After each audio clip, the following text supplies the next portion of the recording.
I'd like to call the meeting to order at 6 p.m. Be resolved that the committee of the whole meeting be opened. Moved by Councillor Ward, seconded by Councillor Smith. All in favor? Carried. Thank you very much. Agenda item number 2, confirmation of agenda. Errors, deletions, omissions. We will delete item 4, the adoption of minutes, because there aren't any for us to adopt. And number 7, there is a closed session tonight. Nothing came to fruition on the closed session information, so there is no number 7 tonight. I'll have a motion to accept the amended minutes. Councillor Ward, seconded by Councillor Vino. All in favor? Thank you.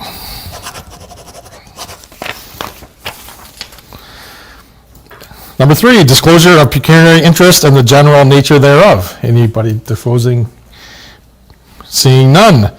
Number 5, South Dundas Water and Wastewater Support Study. CEO Mills, and we have Director of Wastewater Villeneuve with us. Thank you, gentlemen.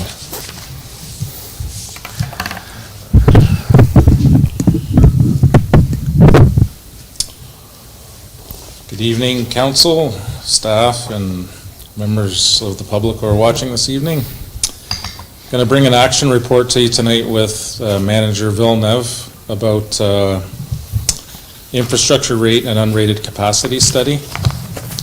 If you've been watching the news recently, you've seen the Building More Homes Act, and that the province has a goal in mind to build more homes, but also they've allocated $1.3 billion to municipalities, of which smaller rural municipalities could have access to upwards of $130 million, although that's divided amongst a lot of municipalities.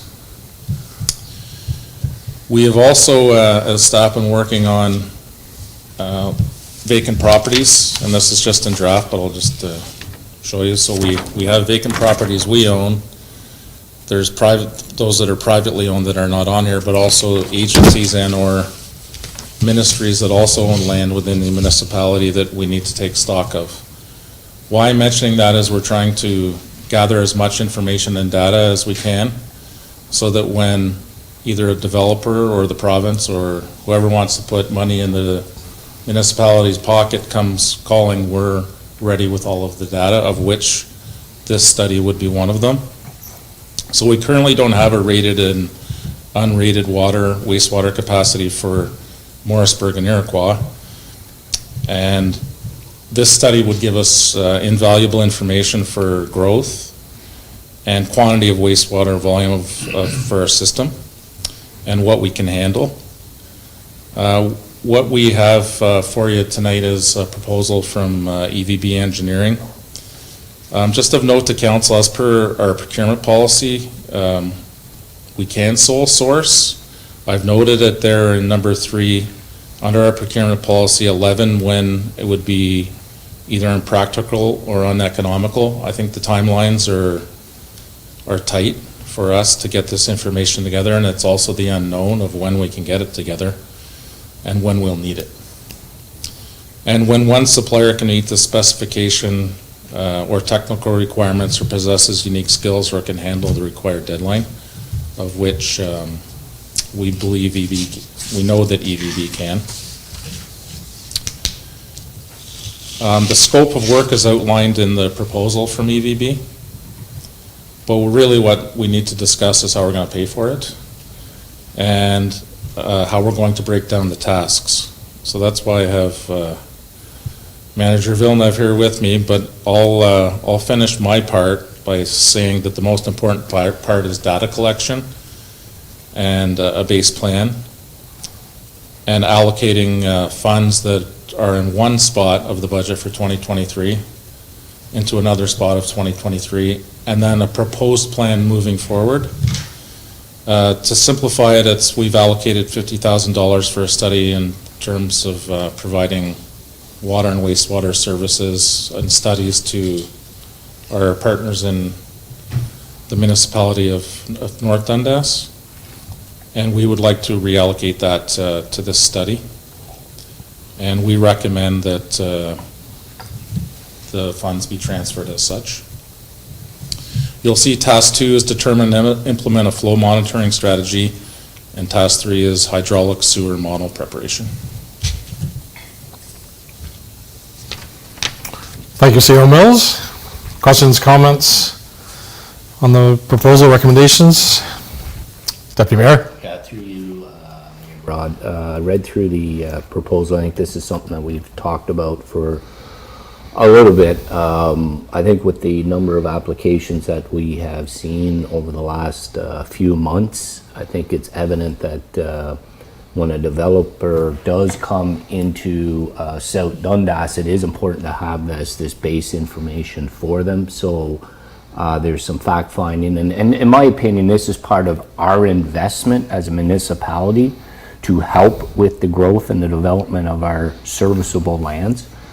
But I do think this should be maybe revamped a little bit. I think, again, just knowing what the applications we have in front of us, the applications that are going to be coming in front of us, I guess I'm wondering if the first task should be more about identifying our serviceable land and identifying what the existing capacity of our system is to service these developable lands. So it's not, because the entire Mooresburg and Iroquois, we don't have undeveloped lands throughout the whole villages. It's just in certain parts, and there's certain sewage routes, we'll call them, that will outlet to the treatment plant.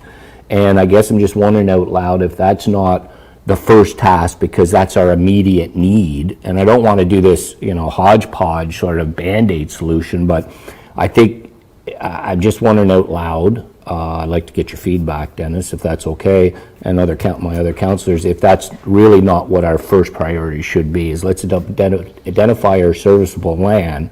Let's identify the sewage, drainage, whatever route needs to be taken, and let's identify the capacity of that immediate sewer.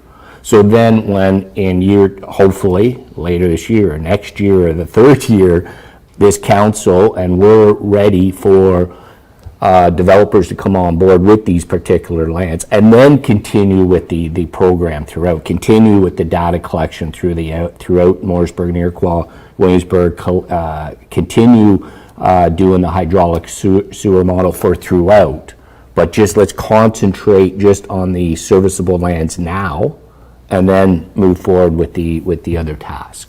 And I guess it's a question kind of / opinion. Yeah, I think it's a great question. Manager Villeneuve, go ahead. Yeah, through you, Mayor Rod.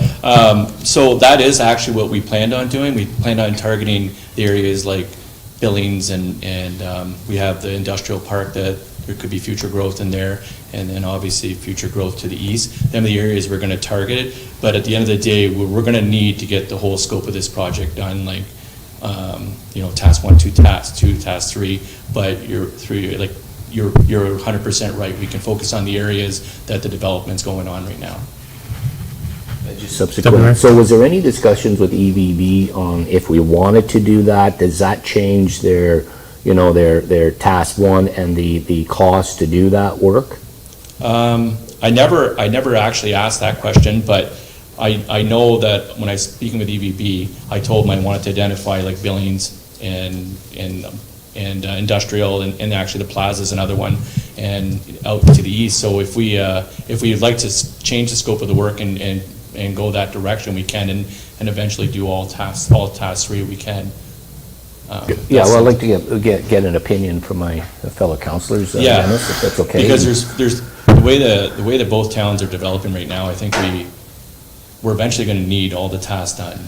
Because there's possible 2 subdivisions in Iroquois, and you've got the industrial. We're going to eventually have to get this all done. Make sure that the pipes are able to handle the capacity and the plants are able to handle the capacity. So we're going to eventually have to get it done. But for the development that's happening now, maybe that's what we do, is we can change the scope of the work and have it, just target the areas that you guys would like, or where the development's happening.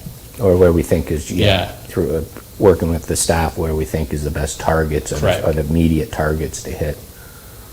Councillor Ward? Thanks, Mayor. So I would agree with the Deputy Mayor. The only thing I'm wondering is, can we not put some of the tasks in the same year? So, do they need a full year of flow monitoring? That's seems excessive to me. Well, from what I understanding on this right here, it's a 3 to 6 month process because there's so much infiltration in our sewer pipes right now. So if we were to do, go right to task 3 right now, we wouldn't get the spring rain and stuff like that right now. So we need to know when it's like the high rain, high flows and stuff like that in order to do that. So it's usually a 3 to 6 month project for that. But, if this was springtime, I'd say 100% because that's the most rain and we'd be able to start right there and go right to task 2 and 3 if you wanted to. Yeah, I think, from my opinion, I'd like to see them go in tandem. Like, I think that some of these things can be done at the same time. And I understand that we only have a budgeted amount for this year that you're proposing, but perhaps task 2 and 3 could be done in Next 1 year. And then that would maybe accommodate the Deputy Mayor's point where we want to get to a certain point as a council to be able to say to developers, like, this is what's available. This is, before our term is over. Like, that's something that I would like to see. My other question is, and it's more of a question, is that I see we're getting the 50,000 from the water expansion. My question is, because this is more sewer than it is water, would that be fair to take from the water? Should a portion of that be coming from sewer? Well, Because they are separate. they are going to be doing both because they need to know if our plant can handle the water as well. Okay. It's just that the wastewater, they have a lot of that, like, Yeah. and they already have that information of the pipe size of the water, Yeah. if the plant's able to handle it. So that portion right there, they should be able to spit that out fairly quick. It was to get the sewer inverts and stuff, like sewer invert diameter pipes and, that's what they need to get, the information they need to gather right now. Okay. So I guess my only comment would be if we're going to do more sewer work, physical work, that we look in the future, like so next year, that comes out of the sewer budget rather than the water, because I think that would be more equitable within terms of how we're budgeting for things. But those are my only 2 comments. So you guys would like to maybe proceed next year with task 2 and 3 at budget time? Yeah, I think that the quotation and the layout of the recommendations were, and what you're bringing forward is giving us time over multiple budget years to budget those tasks. And I think it'll be our decision come budget time, hey, can we accelerate those plans? Right. I think you're totally being fair of, I'm not bringing you with a massive, bill for 2024 when we say, hey, if we wanted to look at a longer time frame, that's possible. But I think we could decide a budget time. Let's move forward. I think kind of the recommendation is we've got the 50,000, reallot that to this project for this fall to get started, and then for our 2024 budget, we can dive in deeper on how many tasks can we get through in 2024 and assign a specific number to that and execute against it. I think that's a great idea. Like I say, the development's happening. Right. It's Right. like at the start of this year, there was hardly no development, and all of a sudden now it's. Yeah, lots of development happening, Well, so. yes. I think it's a good idea maybe to put 2 and 3 and get them out there and get it done. Cool. Councillor Smith? Yeah, thanks, Mayor. This might be a question for CAO Mills. It just got announced, like that funding money, I believe that was at the AMO conference, that got announced by Doug Ford. And so now this was already in the works before, but how did that funding, like you mentioned, like the, whatever it was, 1.3, whatever million or billion, I guess it was, how does that affect this, or does it change it any in the way that we're gonna go about doing this, or the speed, or what we're gonna do first? So through you, Mr. Mayor, to the councillor's question, we need to do this regardless. I think it's a coincidence that it happened at the same time. Okay. But what's unknown, and our experience tells us when you wait and you don't have your things in place, and then the ministry announces what is required to be done, you're often behind the 8 ball. The memo that we received, I'll quote, that came from Minister Clark. As announced by Premier Ford, 10% of the overall funding will be set aside for small, rural and northern communities that have not been assigned a housing target by the province. Now, let's set our own target, right? Let's make it high. In order to address their unique needs in supporting growth and housing supply, and it's still to be determined what this all means. But they haven't announced how it's $120 million, 10% will be split, but there's only 50 municipalities that have been identified under the quotas so far, so that leaves almost 400 others, because there's 444 municipalities. So I think we just, to our point, we want to get ahead of the game, because speaking of budget time, when it comes budget time, there's really taxation, and then there's development and building more houses. And collecting fees, as you're going to hear tonight. So the more development we can do and the faster we can get ahead of it, the better. Yeah, so to add to that, just some math, the 120 million divided by 400 is 300,000 over multiple years. We're not, necessarily looking at a lot of money for each municipality. Yeah. Any dollar we get, which we want, and we want to be ready to do it. And if we get a housing turn to X and we can meet it, then by all means, we want to collect for sure. And I think this water study actually lends us to being ahead of the curve of other municipalities. Yep, with builders wanting to build. The part I was wondering is that if there's kind of a race to try and be the first. Yeah, they haven't announced for small municipalities what it is, but there'll be a race. Yeah, absolutely, when it starts, and we're going, right? Yeah. Yeah, for sure. And we, through you, Mr. Mayor, we have the group to run the race, but we need to give them the tools to do it, and this is a big piece. Okay. Yeah, Deputy Mayor. Yeah, thank you to you, Mayor Brown. Just on the information that's going to be collected for the water, what information will be available? Will be kind of hydrant flow rates? What information would be available to developers and? Well, through you, Mayor, we would need, I know that what the plant can push out for water, so that we get, a subdivision of, 800 people or 800 homes, I gotta make sure that the plant's able to supply them the water, so that would be one portion of the project being done, whether we gotta upgrade our plant or, also flow at in certain areas of the town. Yeah, and I think that's just as important as what are the flow rates at the various locations, again, near our serviceable, developable area, right? So when somebody comes in, to your point, they want to have 500 homes, there's a certain fire demand that's going to have. It'd be nice to have, a model or data that we can give them to say, okay, this is the model results at these locations near your development, then they can take it away and determine if they can make their development work based on the data that we're providing. So yeah, that's good to know. Yeah. This is like the study we did in 2021 for the transmission line. We didn't know how many homes could go on the transmission line, so we had to do a study for the transmission line to let us know how many homes can actually tap into the transmission line without, starving Iroquois. So this is kind of the same scope of work. And just subsequent, and it's not really more for Dennis, it's for us. I mean, we're going to take this out of our water and wastewater budget, the initial 50,000 to get this going, but I think once budget time comes around, we're going to have a fruitful discussion if the next two tasks should be water and wastewater, or is it considered, South Dundas growth and the benefit of the growth. So we should be prepared a little bit to have that debate of where the pot of the money is coming out of. So I don't think we need to have it tonight, but I think we should have that debate, at budget time for sure.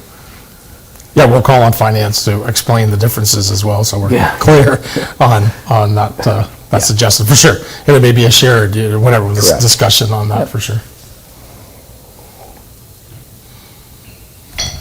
So I do have a recommendation that council accept the rate study proposal from EVB for water and wastewater treatment plant for Morrisburg Iroquois, and that the 50,000 we have allotted to the North Dundas water expansion be transferred to start the task one, modified to Deputy Mayor's point on the current needs of capacity, and that we'll take task 2 and 3 into our budget talks for 2024 and potentially 2025, but in the next season. Yeah, because sorry, I want to be specific, because task 1 really was just about collecting the as-built and the inverts and whatnot. I want task 1 to include the capacity rates for the current developable lands. Our immediate, again, not every piece of the puzzle, but I think we got a handle on the immediate property that needs attention. Right. So, right, and I think that we'll have the 50,000 to start that, and then if we need it X amount more, Dennis keep can come going. back in September and say, okay, we talked to EVB, and it's gonna be so much more, but at least we can allot the 50,000 to get them started. Perfect, thank you. Okay? Moved by Councilor, Deputy Mayor and Councilor Ward. All in favor? Carried, thank you.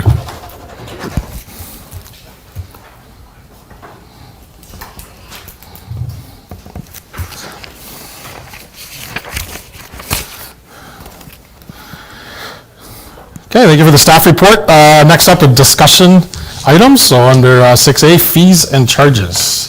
CEO Mills. Through you, Mr. Mayor, we have a change on that. Yes, through Mayor Brock, we're going to. Okay, very good. We can attack that one first. Absolutely, yeah. So 6B, vacant land in future affordable housing development. Thank you very much, Mr. Mayor. Through you, we've just changed the order because we have Director Peter Young and our planner Stephanie Moore in here tonight to back me up in a second. Excellent. That's the truth. So council will remember that Lisa Smith, the manager of housing services for Cornwall SDNG, made a presentation to you in late June regarding vacant land for affordable housing development. And at that time, there was some land within your report in the appendix that was identified in South Dundas. And particularly one piece of land, which is near Seaway District, created a lot of discussion, both in the community and the media. And a number of us got emails on staff and council about that piece of land. So staff felt it was prudent to bring this back to you tonight to get some input from the planning department at the counties. And in particular, just a point of order is the committee that was set up as a result of the housing targets set by the province with the lower tiers, the upper tier in the city of Cornwall. In my previous role, I was not part of that committee, and I know the previous CEO, Garrity here, was part of that committee, along with Deputy Clerk, can't remember her name right now, and there were some gaps in my learning, to be honest. So once we got through to the report, and we're going through the pieces of land that we were considering, then I had the conversation with both Director Young and Planner Morin, and it came to light that maybe there was some more information the council should hear, so that's why we're here. So I don't need to talk too much more about the background, because the background was given to you by Lisa Smith, the manager from the city. But our goal tonight is for you to get more information on the three pieces of land, of which I know one is not what you're going to consider. And then from there to move you towards a decision, if not tonight, at our next regular council meeting. So if we can bring up the appendix with the three pieces of land, and then I'm going to ask Director Young if he can come up and speak specifics with the three and add a little more context to the last presentation we had. So welcome, Peter. Thank you, Council, and through Mayor Broad. We had formed that group with the city and representatives from South Dundas and all the local municipalities. And in particular, the city was looking to basically start to land bank so that as new grant opportunities came up, they would actually start now ahead of time, start designing site plans for some of these properties. So when the funding opportunities came up, they'd be ready to start going right away. So we looked at pretty much all the properties that were owned by municipality, but avoided ones that were, let's say, industrial lands or designated as parklands. The city was also looking for a bit of larger sites. So there are some smaller sites out there, like less than an acre. The challenge with those was usually when they're putting all the money from affordable housing, they want quite a larger project. So those were more left for, let's say, Habitat for Humanity or Interval House or groups like that to potentially take a look at. So the other thing that they were looking at is looking at having full servicing. So there were other sites as well that were on the list, such as some in Williamsburg as well, but with the full services available in Mooresburg and Iroquois and the population, those were prioritized on the list of all the different properties. So the three that were looked at include the site the city already owns, so they did need to purchase some land from the counties, which, as the mayor and deputy mayor know, that was approved this morning to do a little road widening so that there can be parking on the north side. So right now, Stephanie is working with the design team with the 17 unit and with other staff as well, and we'll be getting the formal site plan for that shortly. So they're looking to get that done right away, and now that the land transaction's kind of been approved, and that'll just make that a bit easier. So the second site, you can see on the priority list, they list it as a tier 3, 7 to 10 years out. And this one I know was at least for sale for a while, and it's kind of a more rural land. It's still about 600 meters from all the services, but I think from the city's perspective, they're looking at not just the apartment buildings, but also opportunities for townhomes and family-sized units. So because this was a bigger piece of land that could potentially be available, even though it's not directly serviced right now, and there's been other talks about other uses in the past too, I think they felt that this would allow planning for long-term. As in the CO's report, there's quite a few units that they see, hundreds of units that are needed within the counties over the next 10 to 20 years. So again, that one, there's some complications in not having water and sewer right there. As well, it's a little bit outside of where the village is now. That's kind of the official boundaries, the orange map. But that was a site they're interested in for maybe some lower density and family style units.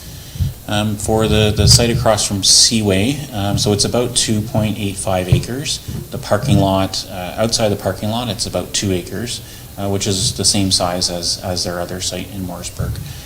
So I don't think it was necessarily to take the parking lot and then stop anyone from parking there, but to be able to purchase a portion of the site.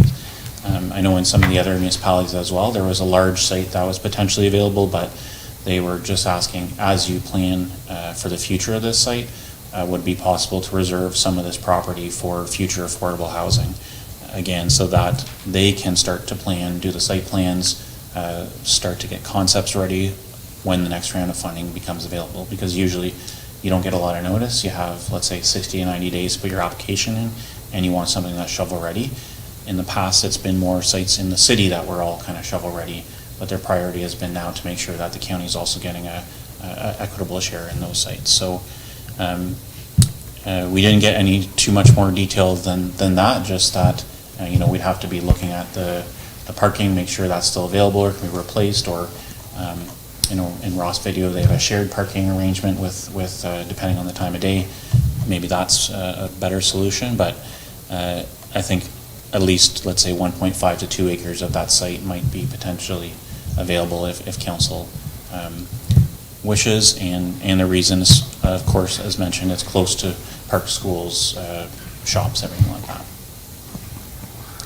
So they were looking for, I guess, answers from municipalities. So if they are willing to commit to those lands, whether a transfer now or maybe an agreement to transfer in the future when they're more shovel ready, then they would start to work on site plans for all those sites to be ready to fund. Cool. Thank you, Mr. Young. A couple comments. So I want to thank Ms. Smith for when she came and she looked at our properties and identified them all that could be potentially used, and started discussion. And many of us got many remarks on that discussion, and I think that was an excellent way to go through the process. Although I personally don't have an appetite at this time, and council can have their input with the property in front of Seaway, the other properties are certainly, yes, let's understand and discussion. And I think the intent for tonight was to make sure that the five of us all had any opportunities to ask discussions, and then be an official recommendation at our September 11th meeting, where, and if we need time between now and then for any updates or information, but our time to ask Mr. Young or Ms. Moran any questions on these properties going forward, and thinking about affordable housing and this type of work that we do partner with the City of Cornwall outside of development land that we're working with developers on workforce housing or regular housing. So I'll open up the questions or comments to my team.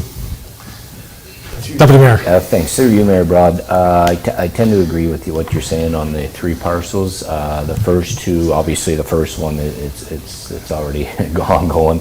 The second one in Iroquois, I believe, and I understand that it's 600 meters. It's not that bad if there's services that have to be brought to that property. And I agree. I mean, to have that land in front of the school, it's kind of green space for development. I don't think I've got an appetite at this time to entertain that or to move forward with it. I admit, we had our couple presentations.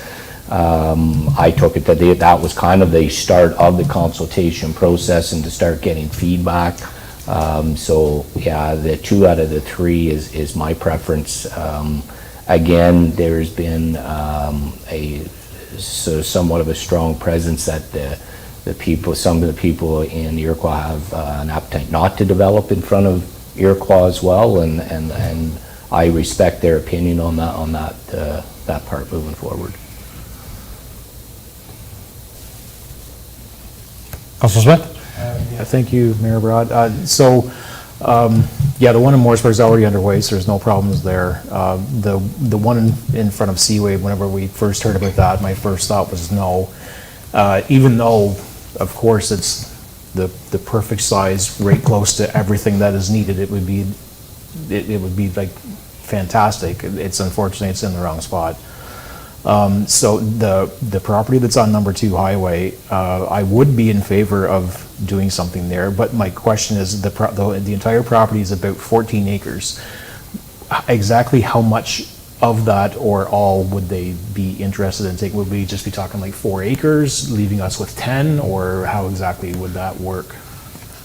That's a great question, because I know with working with South Stormont as well, there were some larger sites where I think they just kind of circled the whole thing, but whatever South Dundas would be kind of willing to entertain. I know it's in the past it's been for sale and talked about different uses, and I think at least if there was, I mean, the apartment sites have several dozen units, and those are only a couple acres. You have townhomes maybe closer to 5 or 6 acres, but it all depends on the layout. It's a bit of a weird site because it's very long and not that deep. Yeah.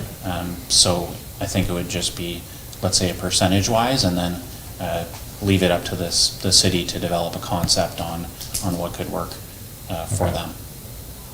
But it doesn't have to be the whole 14 acres. There's other sites like that where it was, let's say, a 20-acre site, but they're only looking for one spot to build, and the municipality would still be developing the rest. Just Okay, an yeah. ideal. I was just curious, like, so in the back of my head, I'm going through the goal of, if we can get water and sewer ran to it, like, here we'll give you something, but maybe in return, you're gonna service it so that if we had the rest of it, like say, half of it left over to sell afterwards, that we could sell it now, so you're only, basically, we'd be able to sell service land for the remaining, whatever 5 or 7 or 10 acres that's left over, which would make the value way more than what it is today. So that's basically where I was going. Yeah, of course. So Yeah, I think Mr. Young kind of alluded that, 2-acre parcels is what they're looking for units, and then, we can think about it that way, and if there was something different, I think it's a, well, here's a question, timeline, what would be, they're looking for the land, but before really concept and development and all that, we're probably talking several years at this point, Yeah, for this one in particular, it was 7 to 10 years. 7 to 10 years, so they yeah, had, so. 3 different, 1 to 3, Yeah. 3 to 7. Right, 3 to that's 7, right, yeah, And this yeah. was the longer term. This was on the longer term one, so really we would be just in the initial stages of identifying the land and then thinking of future use, and then how we would maybe, because we have had that for sale, we'll have for sale the other pieces, right? And to your point of how do we service it, and then the value of that, and does it offset, et cetera, et cetera. yeah, exactly. Yep, yep.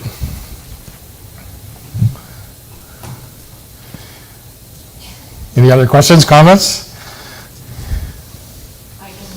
Sure, yeah, it's a great chance for us tonight, because Mr. Young or Ms. Moran may not be back September 11th, so if there's an opportunity to, if you think of something, this is a great opportunity during this meeting to just throw them out there so we can get it on record. So go ahead, Councillor.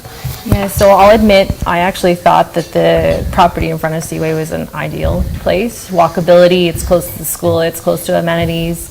You know, if you're living in low-income housing, not everyone has a vehicle, right? So that's central for those people to get around. Have listened to the residents. It's not something that they're willing to, they're not in favor of that right now, so I can appreciate that. It's a shame too, because I'm not really sure what we would ever build there if it's not low-income housing or you know, social housing or whatever we're calling it. I'm just not sure. This other chunk of land here on County Road 2 is a nice piece of land that I know we've tried to sell before and we haven't been, I believe we've tried to sell it before and we haven't been successful. So, I mean, if we give them a chunk of land, that's revenue that we're losing as a township as well. So, I guess my only comments about the property on County Road 2 is that if the housing were to be built there, is the municipality expected to pay for the servicing, pay for a sidewalk, like all these items that will probably come up as a result of a development outside of our servicing limit?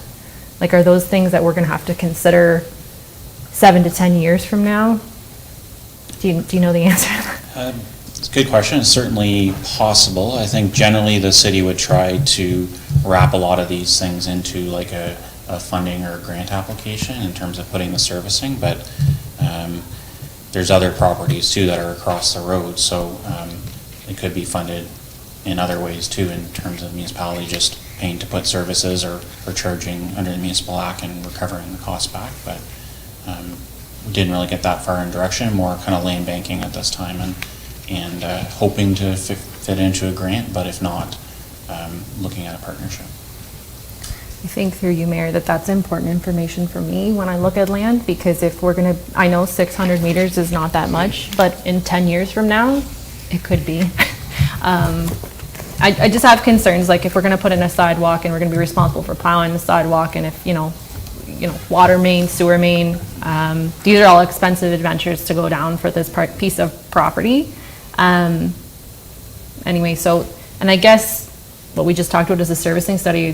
Dennis will have to bring back that information to us to even see if we can service that, because if we can't service that property adequately, then I think it's out of the scope as well, in my opinion. So I don't want to make a decision tonight because I feel like we don't have all the information for that. But if I had to make a suggestion on one that we could limit the focus to, I think County Road 2 seems to be the one that we're all in favor of here. So that would be my preference. Yeah, of course, and not expect to make any decisions tonight, strictly discussion. Councilor Vino? Just going to play devil's advocate for 1 second. So I'm not saying I'm in favor tonight of the property in front of Seaway, but I remember seeing a lot of emails come across to all of us, and I can't remember all of the concerns here. I don't have them in front of me. A lot of it revolved around the parking and the Seaway District High School. I also agree that that property is quite ideal for lower income housing in the where it's situated, and I also don't see what else we would do with it other than mow the grass, and it does look great that way. I'm just wondering if we don't completely discount it, if that's something that's worth some public consultation, because again, playing devil's advocate, I think you'll get people in, say we held a meeting and you invited the public out, I think you're going to get people that are going to be opposed to it, and I think you're going to get some people that would kill to live in a place like that because they don't have a vehicle, they have young kids that might want to go to our high school, and it's close proximity to everything, and it's already serviced, et cetera, et cetera. I'm just wondering if it's something that we shouldn't just completely say no to, but maybe go out and see what the appetite is, just because, and I'm not, like I said, I'm currently not in favor, but I mean, if you look at the piece of property, if there was a way to do it where you could actually improve the access to Seaway and make that a little bit better of a piece of land for them, and facilitate some lower income housing on that same property, it might be worth looking at for the municipality. So that's where I'm at on this one. I'm obviously in favor of that. That's kind of where I was heading, so thank you. I agree. Yeah, and we could also decide as a council that we strategically plan that piece of property and do more investigation into, because maybe the best fit isn't for the regional housing project, maybe it's in a bigger scope of work as well. And I'm not saying we have to build anything there. Yeah. I'm just saying it might be worth exploring. So. Absolutely. Any other questions or comments at this point? No? Oh, Councillor Smith? So basically, I still think that putting a building, whether it's low income or geared income, in front of Seaway is just generally around not a great idea. I just don't think that anything really should be built there. I don't think that we're that desperate for land in the Iroquois area to put a building right there. Now, if we were in the middle of a city somewhere where land is much more valuable, I'd say that yes, we could maybe look at doing something, but I just think that there's different areas where we could do it. The property on number 2 highway, I'm all in favor of doing something with, as long as we can find a solution that is just basically workable for everybody, that isn't gonna cost us millions. Of course. Basically, like long and short of it. Right. Deputy Mayor? Thank you, Member Rod. And just not really on this particular topic, but on the low-income housing, has there been any further policies set by the provincial government on the percentage of low-income housing that needs to be developed in a subdivision, a new plan of subdivision, or has there been any rates? I know that was kind of, early on in the spring, there was some discussion and they were trying to figure out, okay, if you're building 400 homes and it's on so many acres of land, you got to allocate a certain portion for low-income housing. I'm just curious, I haven't paid attention to it in the last 24 hours, so I'm just wondering if that change. Definitely, so there's not anything that's mandatory. The latest news that was announced at AMO is they're going to be looking at the definition of affordable housing for exemptions under the Development Charges Act. Okay. So there's already some exemptions that have already kind of run through, which has affected North Dundas, South Stormont, and the city. But this type of development would generally be, if it's affordable housing by the city, would be exempt anyways, typically. Oh, okay, gotcha. Okay. So they're looking more at the fees.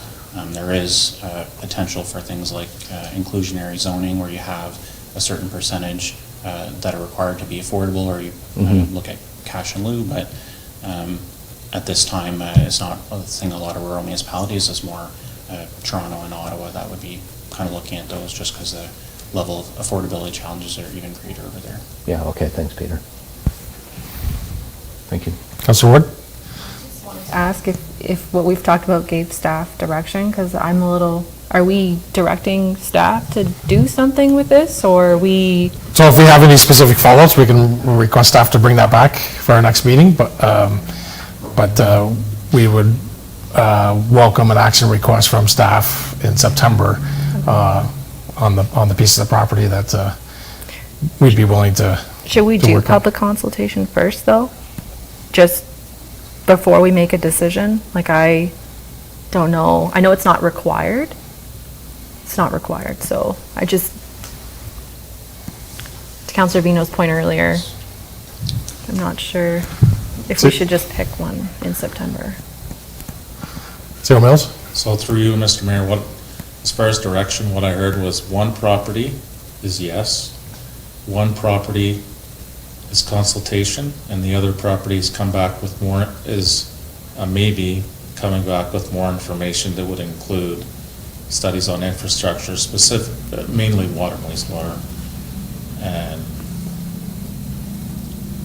But the city of Cornwall needs it, the city of Cornwall, who's leading the project along with the committee, needs a decision on the land by the end of the year, correct? Yeah, what they're looking to do is start to accelerate the concept plans, and again, some of them are still 7 to 10 years out, but the more funding that gets available, the more those projects can be prioritized. And if there's shovel-ready land in some municipalities, then it's easier to have a project there. So ideally, they're getting the answer, so next year's budget has the concept plans for these sites. And again, the County Road 2 one, we could go back to say, okay, what percentage of the site and what's the servicing cost sharing, and have to look at it. But I think in principle, as CAO Mills said, some direction on which ones may be possible would definitely be helpful. Yeah, I'm fine with that. That could be the action request we deal with in September as we move forward. And three was the public, but we can do the public consultation.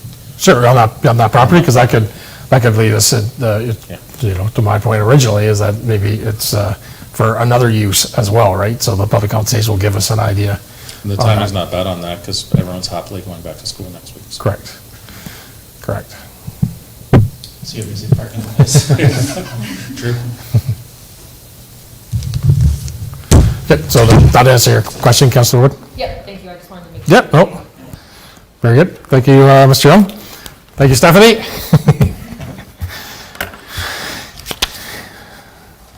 So we're going to go to 6A, fees and charges.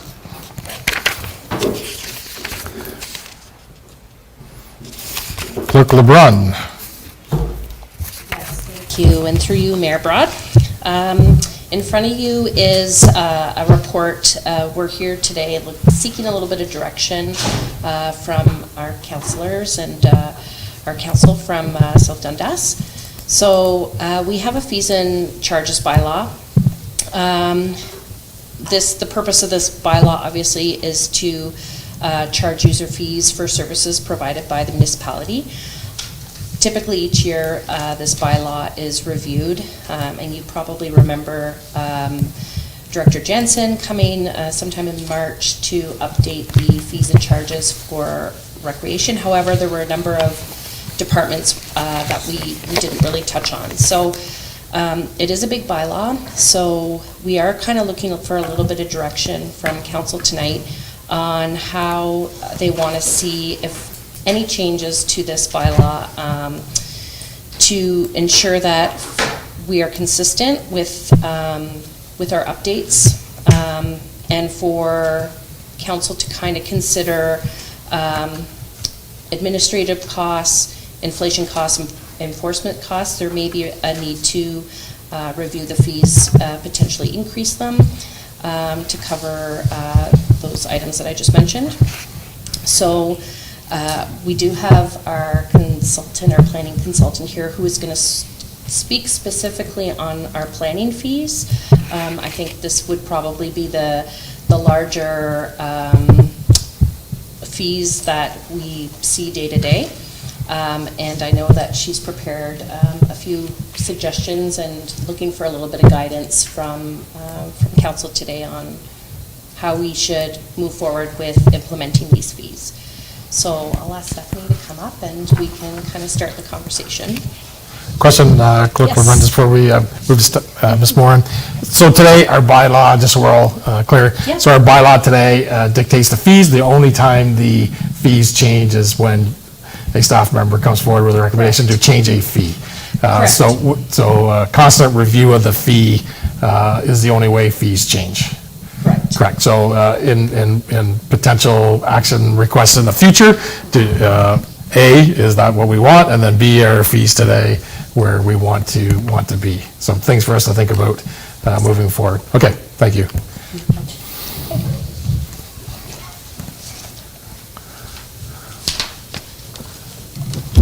Good evening, Council. So, after reviewing the fees and working with them over the last few years, the county's been doing planning for the municipality for about 2 now. So we're getting pretty comfortable and we're starting to see the trends as we start to look at totals that are being basically billed back to a lot of the applicants in a lot of cases. So the one main thing that I'm going to be looking for direction on is that the fees are outlined with a fee, and then they are billed, the applicant is billed again with any additional fees. And right now what that looks like is the fee is typically on the low side, but any additional fees encompass like my staff time or Peter's, whoever's on the file, our time, the cost to mail out, the sign cost, all of those things. And what we were sort of looking at is how can we simplify this for administration? Because some of the challenges that we're getting is a lot of these applicants are getting bills sort of after the fact. And these can be 3-6 months out. Sometimes they come in 2 parts. Sometimes they forget that they've done these or not necessarily forgotten that they've done the application, but once it's been passed, it's sort of out of sight, out of mind. We sort of looked at some of the averages, and a lot of them are very consistent. There are a couple outliers on files that are a little bit more contentious, but that is sort of one of the most specific parts that I'm sort of hoping that you'll provide me a little guidance on and how you want to handle these moving forward. Most municipalities do have a flat fee, so the way that we sort of are suggesting that maybe we could do it is sort of averaging out, so township cost plus county cost, and then looking at the averages over the last few years. I don't necessarily want to eliminate some of the outliers because we do want to factor those costs in, but I'm just looking for a little bit of direction on how we want to move forward on those. Can you give us an example of minor variance? Yep. So the minor variance fee is $500 plus any additional fees. So the average for minor variance, this one's a little bit different because this one is actually more than the actual fee itself. The average is about $582. So plus additional fees, and what that's the additional fee. So it ends up being about $1,000.82. And what does that mean, though? Additional fees for what exactly? So that's county staff time for doing it. It's the mail out, the sign, and, a lot of those interactions, the time that we spend on those files. So some are a little bit more contentious, so we deal a lot with certain files, and then others, they come and go, and we don't hear any public comments. Is there a way then to categorize the fees in different segments? Like, instead of having, to be honest with you, that's the biggest complaints that I get is we paid for something, and then oops, now I need to pay another $500, and oops, I need to pay some more money. I'm wondering if there's just a way to say, okay, based on your application and what the application is for, this is your fee. That's it. If you need additional information, then you get into category 2, this is your fee, versus having add-on, because I think that's part of the frustration. I know when I went for my minor variance a number of years ago, that was my frustration, was it just was not one flat fee. It was, I thought I was paying this, wait a minute, now I got to pay a little bit more, oops, now I got to pay a little bit more. And I just think it'd be better somehow if we could do separate categories and identify upfront what the flat fee is, and this is what it covers. Exactly. Yeah, and that's. So but you're saying though, you still want to keep the additional fees? No, I'm saying that's the direction that you want to go in. Okay, perfect. So I misunderstood. I heard something a little bit. Okay, because that's good, because that's, to me, is the way we should be doing it. It's a flat fee, category 1. This is what you get. This is your application. Category 2. This is the flat fee. Boom, done. It's easier for the applicant, anyways, in my opinion. It's the same with the other. I don't know, with a plan of subdivision or a site plan, is there ways to do the same thing? With subdivisions, I'd probably propose to do it, keep it that way. Subdivisions can get costly. Cumbersome, yeah. But then there are also some very straightforward ones. I think, we don't deal with a lot of those, so I don't think that there's necessarily a burden on staff or anything like that, Okay. Yeah, that's. Okay. Do you have a comparison of our local other municipalities on what they have? I do. I want to do a full comparative Sure. analysis just to make sure. We had one sort of prepared, but then everybody's fees and charges have changed again since then, so I just want to make sure that we've updated them. A couple of the other items that I'm sort of proposing, and one thing that I understand that council's been looking for is a parkland flat fee on severances. So what's happening is, under the Planning Act, when you do a severance that results in an additional residential lot, there's the opportunity to charge 5% of the assessed value of that lot as cash in lieu instead of providing it in the form of parkland. And so common practice in the municipality has been to have either a real estate like a real estate agent prepare a letter of opinion, or an appraiser prepare a letter of opinion, and then that 5%. As you can imagine, that 5% varies a lot. It could, whether it's an unserviced 1 acre lot out in the country or on the water, very different values. And so what we're seeing is some of these values coming back. The building lot is $500,000. So 5% is a lot of money on that. I mean, all of that money goes into a parkland account and it's used for that purpose, but at the same time, it's looking also a little bit at fairness too. Yeah, I think our municipalities around us have a cap on that. Yes. Yes. Yeah.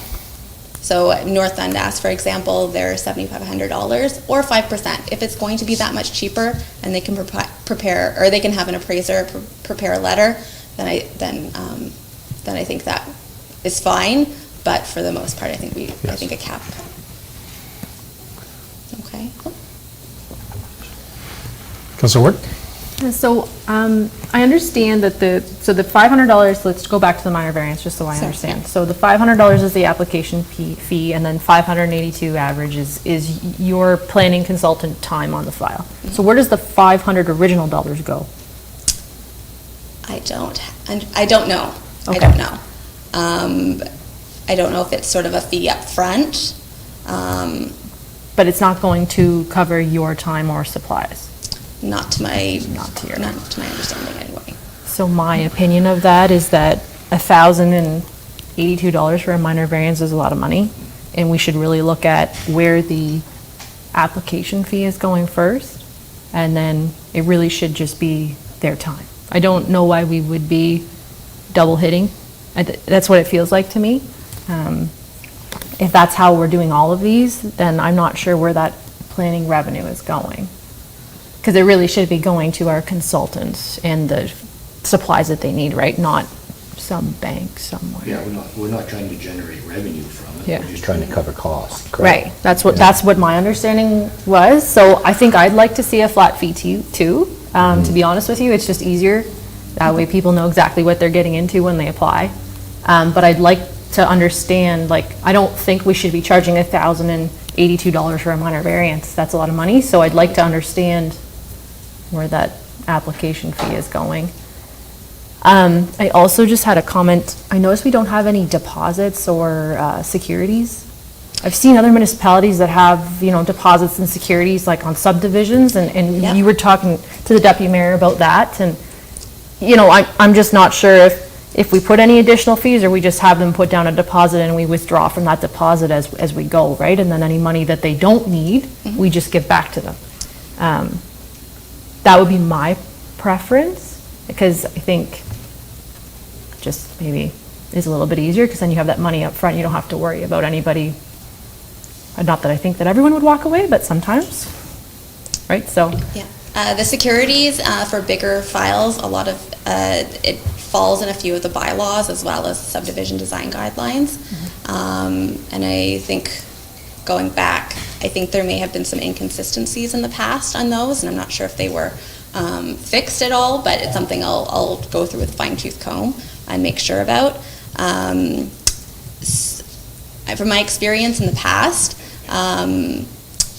we have done that only to find out that we're consistently giving back the exact same amount. So that's where, the options lie in doing flat fees or doing a sort of a deposit and then doing the calculation and refunding it back. It's always nicer to get a check in the mail than it is to get a bill. So, And through you, just to answer your question, the LCs, the securities and that's really covered under the plan of subdivision when you register. And my preference is to keep that totally separated from these fees that we're talking about. Because I can't remember what the percentage, but there's a percentage the developers pay for soft costs, hard costs, and securities. And it's all based on the number of units, based on the value of the infrastructure being put in the ground. So it's kind of a different calculation than just an administrative cost. So, just in my experience, I would prefer to keep that totally separate from, and it's the same with site plans. If there's any fees associated with site plans in terms of securities and hard costs, soft cost percentages, I'd rather just keep that as part of that agreement than embedding that into our fees. We're getting the securities, we're getting that money, but I would prefer just to keep that kind of separated a bit. I think in a few different documents that out from my previous knowledge, that it outlined the percentage. Usually it's a percentage, 100 or 125 or 50% of the estimated cost of works. And then that estimated cost of site works comes from an engineer, and that actually forms part of the agreement. So I think it wouldn't be a bad idea to have it in here, but I just want to make sure that there aren't any other documents floating around that are inconsistent with it. So I'll take a look thoroughly and then provide an opinion on that. And that's fine, it's fair enough. Again, my opinion, it's not part of this, what we're talking about here. I think it's a separate, different category altogether, so. Okay. That's just my opinion, but yeah, bring it back, we can take a look at it for sure. Maybe once it's presented, then I'll have a different opinion on that. Okay. I think if I could, Mayor, just to the Deputy Mayor's point, I think the reason why I was thinking of securities is so that every developer, every subdivision is paying the same percentage. Like if it's a percentage, if yeah, it's yeah, 125%, like it doesn't need to be the amount, right? Yeah, Can just gotcha. say, I think that's what Ms. Moran is talking Yeah, about, so. You know, It's to set the principles. It's to set the basically. principle, Okay, and then understood. the amount is designated in the agreement. So, Understood. Yeah, understood. Just to keep it clear and, Yeah. yeah, so everyone feels like they're on the same So, plate. so in our fees and schedule, if you think about, there's different categories, so bear with me, Ms. Warren, for a second. Nope, that's So we have admin, building, bylaw enforcement, fire services, parks and rec, which is mini ball, arena, campground, halls, et cetera, public works and treasury. Ms. Morris, we're dealing with building at this point, so would our recommendation be to staff and Ms. Moran to come back with a revised building schedule? It's just- Based on our input and based on her surveying the other municipalities and what they're at.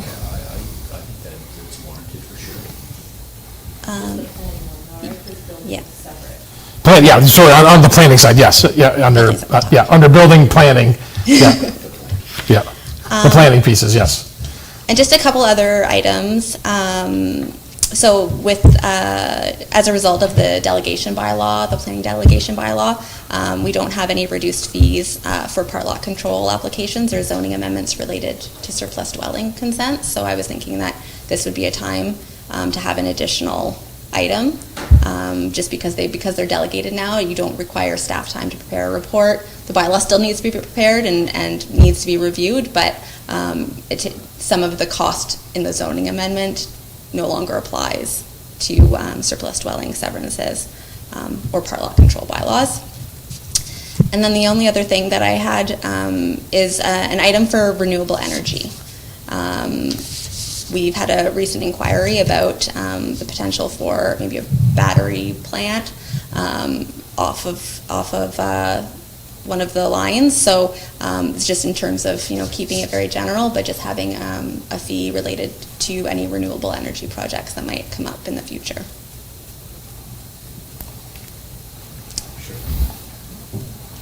See that for sure. Yeah, it'll generate some more discussions based on what the final report is, but. For sure. Okay. Those are my items. Okay, so we're clear Yes, at this point? yes. Okay. There's no- Yeah, so on the planning side, then we'll have an updated schedule to review at a future meeting. Thank you, Ms. Moran. Thank you.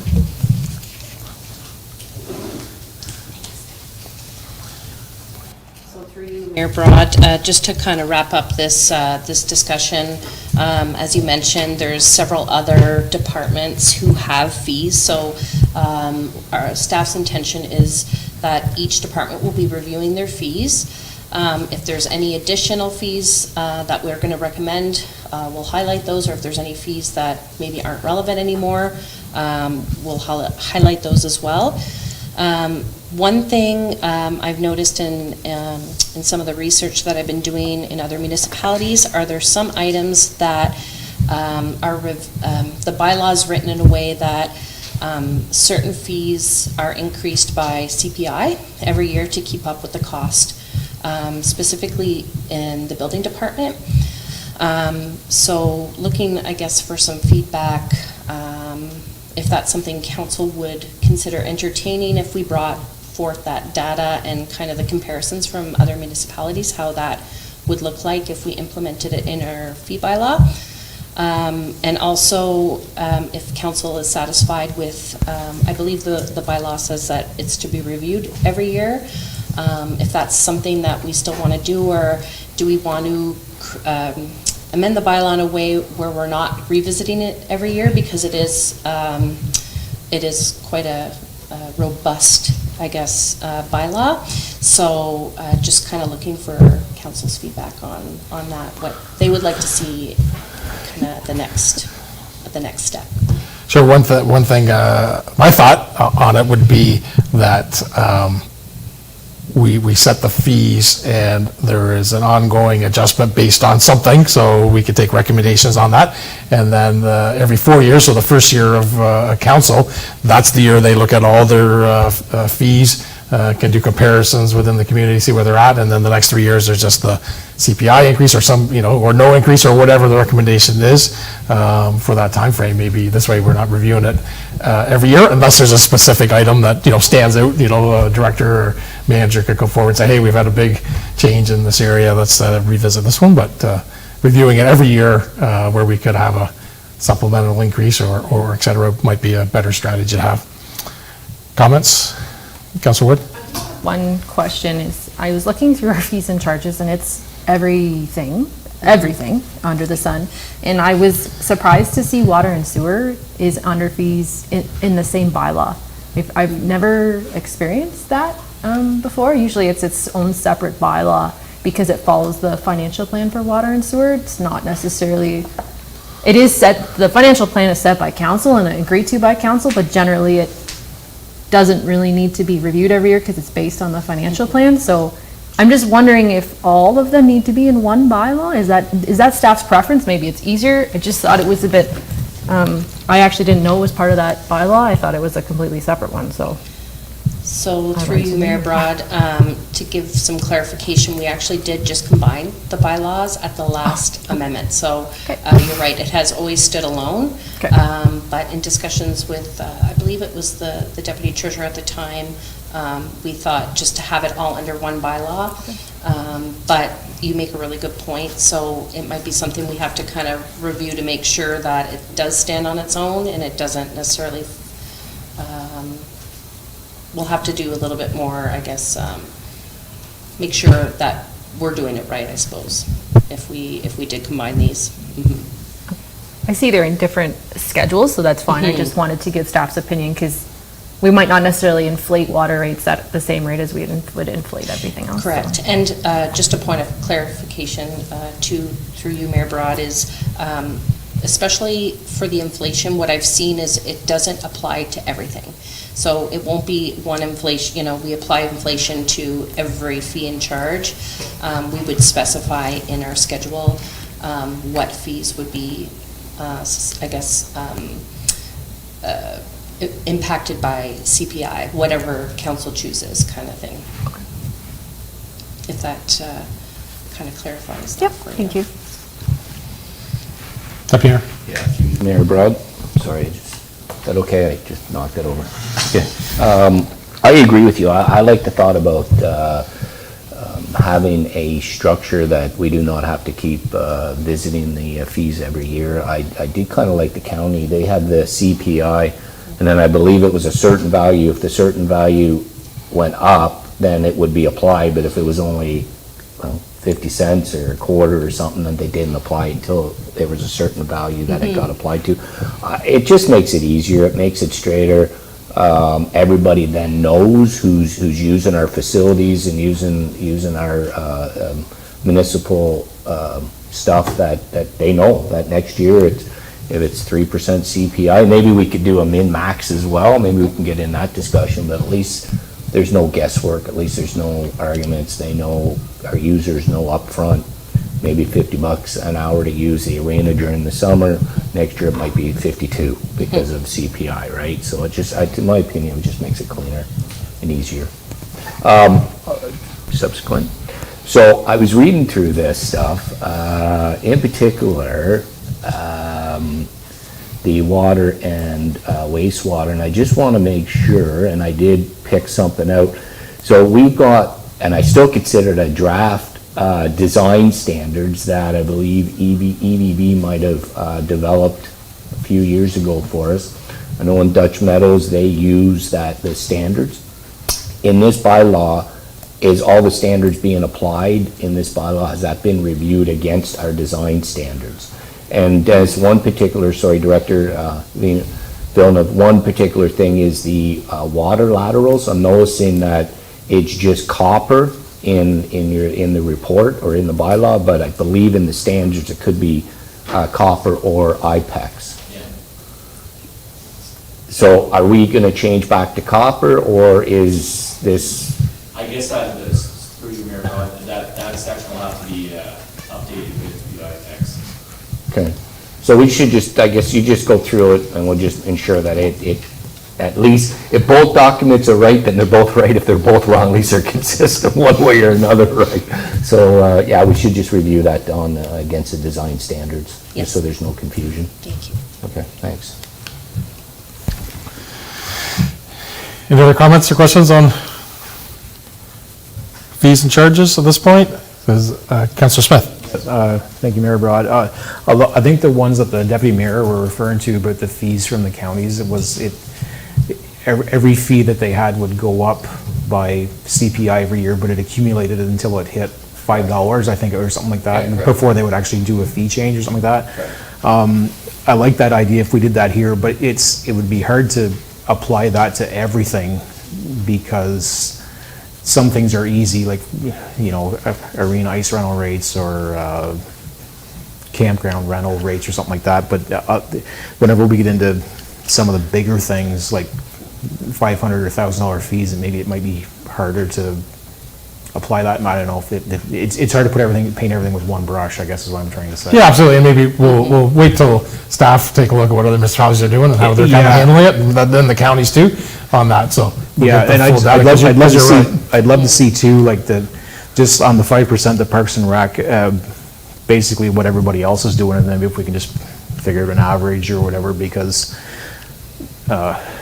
like was mentioned, if somebody severs off a $500,000 or creates a $500,000 lot on Lakeshore, like that's It's significant. the a amount. significant amount. We could build the whole park in Iroquois for the amount that we could collect off of that, Right. which is not fair. Right. So there has to be a cap, basically, whatever we decide it's going to be. So. Yeah. Deputy Mayor? Just to further the discussion with you, Councillor, I agree with you on the parks. I'm not trying to debate that, but we have to keep in mind it's not just about building the parks. It's money for maintenance of all of our parks, right? So, but I do agree with you. Yeah. I think the 5% is a little excessive on some of our developments, and we should have a cap for sure. So I just want to clarify that.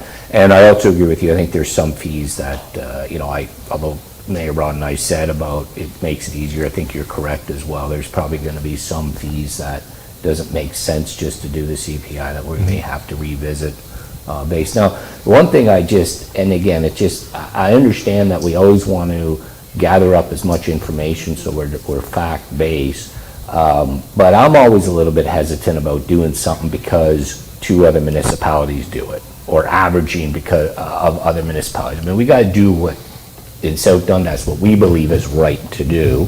Sorry, I'm not trying to go on a preach or a rant. This is just how I feel. I think it's just backbone information, but we got to set our own rates based on the fairness of the people of South Dundas. So Yeah, I think part of that is, hey, just see what other people are doing. Yeah, it's To get the information, and we make our own decision. Yeah, absolutely, for sure. Yeah, because some things we may want to charge more or less based on how we think about it, for sure. Yeah, no, for sure. Okay, quickly run, thank you very much. Hopefully direction is clear. It's great, yes. Okay, thank you very much. Yeah, very helpful. And lastly, 6C, strategic planning session. So Clerk LeBrun. Yes, thank you, and through you, Mayor Broad. So before you is a proposal that we've received for a strategic planning session. So we engaged BizExcel to provide a proposal for a strategic planning session, a one-day session with senior management and council.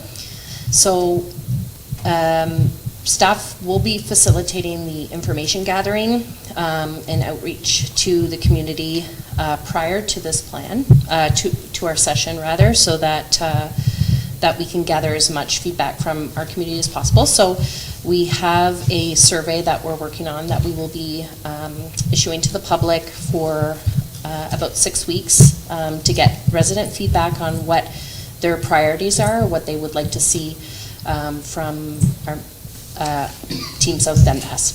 So the date that we would like to secure with council is Saturday, November the 4th. It would be a full day session. So part of the proposal that we received from BizExcel is that they would be reviewing our previous strategic plans and any reports that we've done recently to kind of get a clear direction of what's been looked at before and what we want to look at moving forward. They're going to help us identify some key strategic directions, initiatives, supports future growth of the municipality, strengthen, resolve the confidence of all members with the plan, and get an alignment of council's vision, smoke out any issues, fears, concerns. So I'm really excited about this. I think it's going to be really beneficial to all of us. There's a lot of new faces around both staff and council. So I think it's going to be a great opportunity for us to get together and talk future together. So yeah, if I guess the discussion is, does that date work for everyone? And if there's anything you want to see from staff prior to the strategic plan that you would like us to work on to gather appropriate information for the planning. Cool. Yeah, so excellent. Obviously, some piece of work we wanted to do maybe earlier in our term, but obviously with a new clerk, a new CEO, a new treasurer, 5 new council members, I think may be beneficial that we've taken a little bit of time, as we certainly have learned a lot in our first 9-10 months coming in. So certainly, we execute this planning session, and which leads us to the next 3 years of our term, our budgeting, et cetera, et cetera. So super excited to get together with all of the staff and talk strategies. 2 things. One is the survey. I think you mentioned we'll have a chance to take a look at the survey questions ahead of time. So we'll make sure we may get questions about the questions. So exactly. At least we'll have a chance for us to take a look at those before they go out to the public. And super excited that hopefully that date works for everybody to do that. I know I was going to say was the counties will be working or announcing more of ours in September. So we'll have the data from the counties, which includes a lot of collaboration. So comments about collaboration. So we'll make sure we include what collaboration we're going to aim for in our goals on that. Comments? Councilor Ward? No. Pass. I remember, Mayor, that we had a discussion maybe last year when we first were elected about some of the priorities that we might want to see. I believe they were recorded in minutes. Can that be submitted? Because I think there were a lot of good ideas that day, and I personally didn't write them all down. So. I think Councilor was referring to one of our training sessions earlier on. We all just brought a list of all the things, to get to know each other better and all the things we talked about during the campaign, and we kind of had at that time spitballed a whole bunch of just things we'd like to see you do. And I'm sure Deputy Clerk Fairburn may have that. I also have notes for that day as Oh, well. okay, So either way, yeah, we'll make sure we include those for sure. Tom had Councillor Smith had a great list that day too, so Yeah. we'll make sure we have that. So excellent comment. You guys don't have that. That's nice. November 4th? Okay, so let's lock that in, November 4th. We'll schedule staff and Biz Excel onto that. Cool. Great. Okay. That comes to the end of our agenda. So I have a motion that the council now adjourns to meet at the call of the chair. Moved by Councillor Vino, seconded by Deputy Mayor St. Pierre. All in favor? Carried. Well, as we close the committee of the whole meeting for Monday, August 28th, I'd just like to say thanks to our delegations tonight from the counties and the staff that have participated tonight, to the council team. I bid everybody a good night.